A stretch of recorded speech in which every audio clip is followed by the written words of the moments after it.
Day number 6 without sleep. I'm crashing.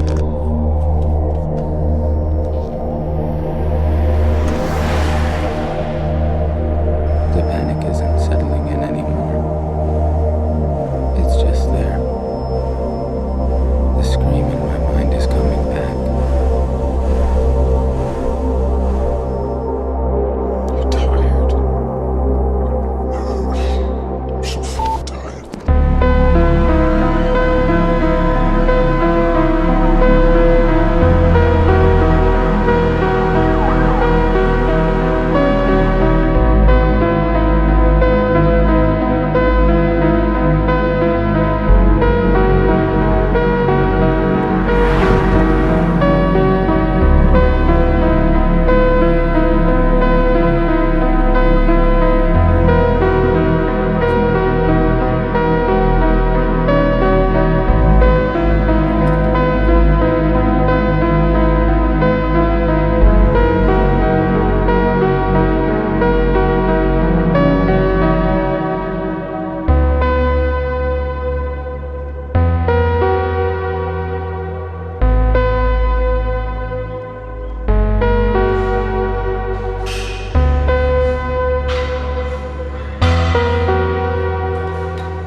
said, we need to leave this farm and soon, or we'll get caught up in the fighting. Let's go. No, not yet. I'm sorry, Mr. Leif. We can't leave. Not while our Nath is in this condition. But you don't have to stay with us. Before you go. Alright, it's hard for me to focus this because my finger's still fucked up. But we're at the grocery store about to do a side quest. Not getting a lot of stuff, just like 4 or 5 things. Let's go.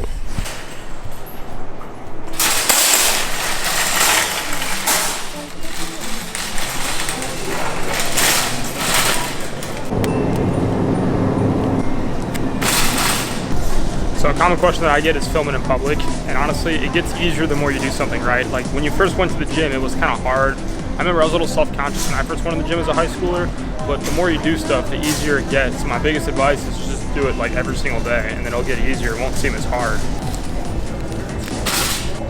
Like, are you seriously gonna let a bunch of random people that you'll probably never see again get in the way of your dream because you're too afraid of what people might think if you're walking around with a fucking camera in a grocery store?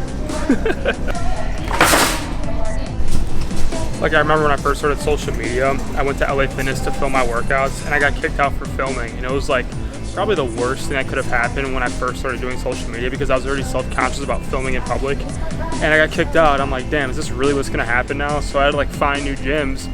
But my point is, because I stuck my neck out there and I got kicked out of LA Fitness, I ended up finding a gym called The Barracks, which closed, unfortunately, but that was an awesome gym. Like, they allowed me to film. I met a bunch of like-minded people, connected with more people trying to do social media in my area, and that would have never happened if I didn't film and got kicked out of LA Fitness. So, yeah.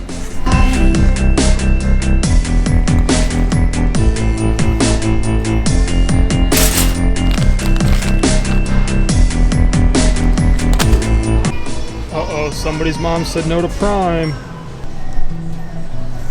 And there's always gonna be like bad people that swear at you and don't like being videotaped, but again, like, I really don't give a shit. At the end of the day, I really don't. I just keep doing what I love. I'm not gonna let somebody dictate how I feel about something because they overreacted from a little fucking camera. That's part of being self-owned. Just doing what you want and being respectful. Like, there's a right and wrong way to film in public. There's a right and wrong way to film in the gym.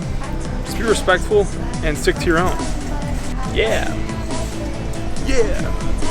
Yeah. I used to think these things tasted so good, but now they just taste like chemicals. Like, I remember during prep when I was like a few weeks out, even my whole prep, you can't have any of that stuff, right? So you really start to appreciate your food a lot more when you're not having every single craving that you want because you're on prep, right? So that tasted so good. That Pop-Tart tasted so good after my show, but I haven't really been on a diet for like the past 3-4 months. I kind of just eat what I want, and now it tastes so bad, which blows my mind because something that used to taste so good to me, now I just never want it. Like, when I was really down bad and I really wanted sugar, I would just drink some tablespoons of sugar-free syrup, and it like would help me, and Jello too, like 0 sugar Jello. It would help me get my sweet tooth out when I was like really close to my show. But now I couldn't even fathom doing that. But I remember when I did it, it tasted so good. Like, but for real, these are actually like garbage. Like, don't even get these. These are like showing up everywhere. They taste so bad. I do not recommend. Without barcode, touch the quick lookup button.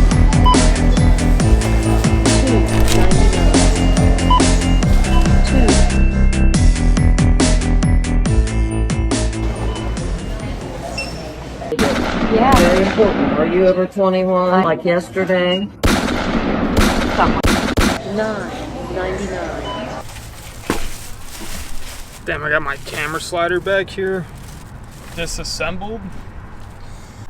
But yeah, other than that, I'm home now, about to cook up that flank steak, which I miss so much. I haven't had flank steak in a while. It's like such a lean piece of meat, and I love it. So I'm gonna cook that up, and then I will see you guys when we go to the gym. Peace.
That was shit. Guys, I bruised my finger when I was unracking somebody else's deadlift. I bruised my finger like really bad. I'm slipping y'all off right now. But yeah, it doesn't feel good when I squeeze the bar right now, even with my straps too. So that kind of just like killed the momentum when I first got in the gym. Also, a lot of you guys told me from the last video that your average caffeine consumption is around like 200 milligrams, and I'm at 400, so I'm trying to change that.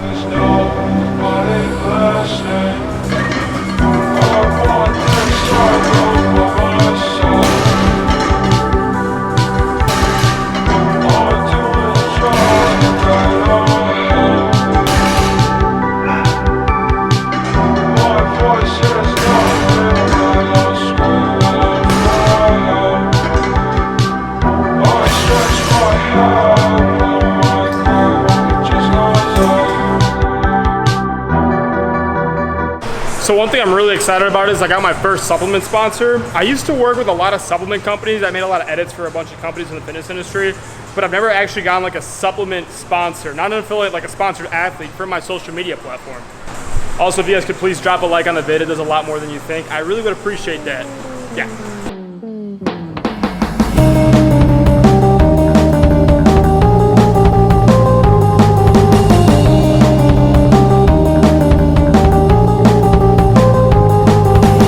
Okay, so people ask me all the time about SARMs, peptides, all this stuff, so let me give you a quick crash course on this shit.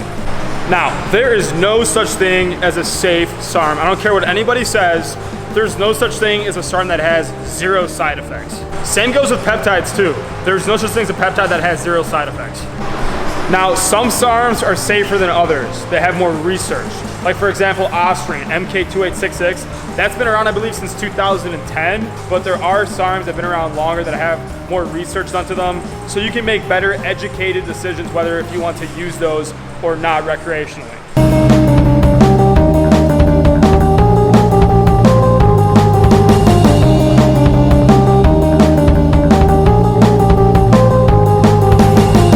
And then you got this new term that I started hearing called like half natty, which is not a thing. It's either you're natural or you're not. Some people draw the line that if you take creatine and protein powder, that's not natural, so you're not natural.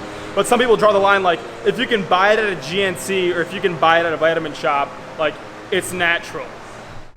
The biggest lie that I hear about SARMs is that it's not liver toxic, but that is far from the truth. I've seen people's blood work after taking SARMs and their liver enzymes are elevated. In my opinion, if you take SARMs or peptides, even MK677, that's technically not a SARM, but it's still pretty much like a very low grade form of HGH, it's still unnatural. Research the good, the bad, and the ugly, not just the good.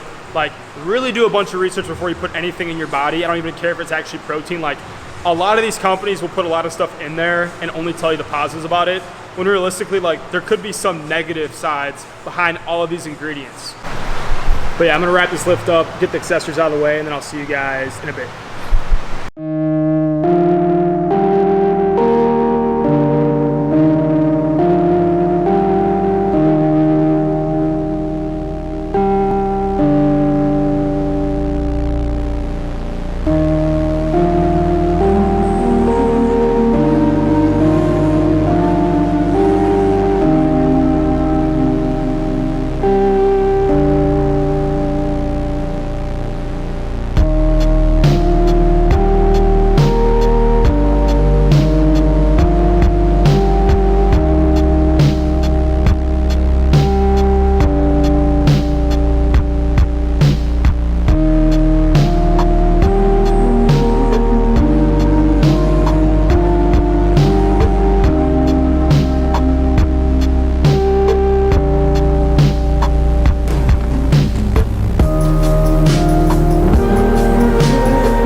I'm asking the Discord if they have any monitor recommendations. I'm looking to get into one because I feel like I'd be able to expose my footage spot on if I were to have a monitor. Having a monitor makes it hard to like run and gun. So I'm on the fence, but my budget's like $400, and some of you guys said Free World.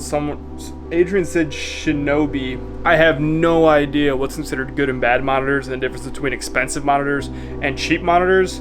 I just am looking forward to the capability of adding a conversion LUT to my footage directly from the camera, and also my creative LUT. Because as of now, the Sony ZV-1 allows you to import LUTs into your camera, but you can't stack two together. So I would only be able to see my footage in Rec 709 and not Rec 709 plus my creative LUT.